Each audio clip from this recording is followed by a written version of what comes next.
I'd like to introduce you to Alastair McEwin. What motivated you to get involved in your very important role now as Australia's Disability Discrimination Commissioner?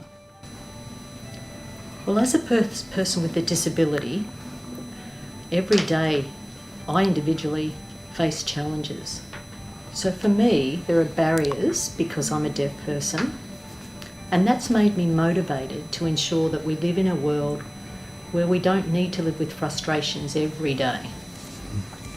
So that's the motivation, to ensure that the world can change and enhance the ways in which deaf people and people with disabilities can access the world. Also, when I was 14, I remember very clearly when I was at school, I was being taught about ancient history. And I was reading about ancient Greece. And when I was reading, I was very shocked to find that when a baby was born with a physical disability, they were left to die. And I remember feeling, if I was in their place, what would that be like? I would have missed many opportunities in life that were valuable. So that's stuck in my mind, and that's given me the motivation to ensure that I advocate, and I have become an advocate for people with disabilities. And in your role, you're very much an agent of change. What do you think is really important that we still need to change? We're making some good progress, but there's still a lot to do. What do you see as some of the priorities?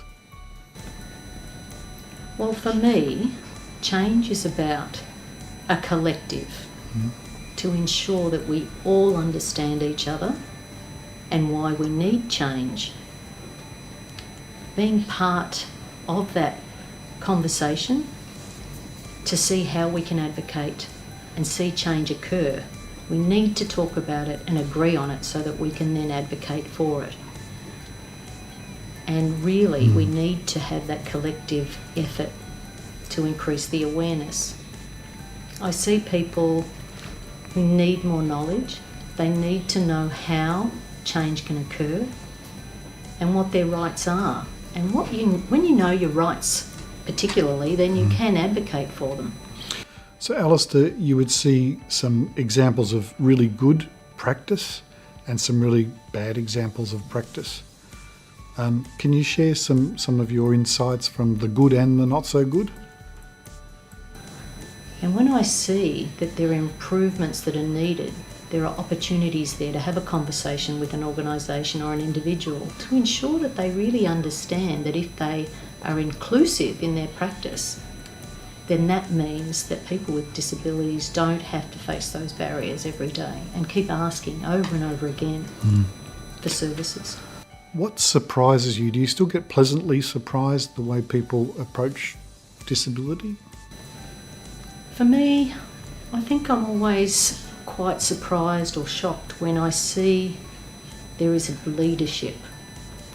We know we need to improve this element. We know that there's the right thing to do. We need to change. We need to make sure that people with disabilities are included. And when I see the lack of leadership from government, from organisations, from senior executives and management, I can see that they know it's the right thing to do, but there's that lack of leadership and action. That surprises me, that we can't start on this journey with people with disabilities to ensure change happens without that leadership. But another area of good practice I see with organisations, small and large, is that we can include deaf people in employment opportunities. People with disabilities can be asked how they can come into employment opportunities in a lovely open way. And that makes them feel valued and ensure that they don't feel disadvantaged. And I think it's pleasing to see that when it happens, but when it happens is very rarely.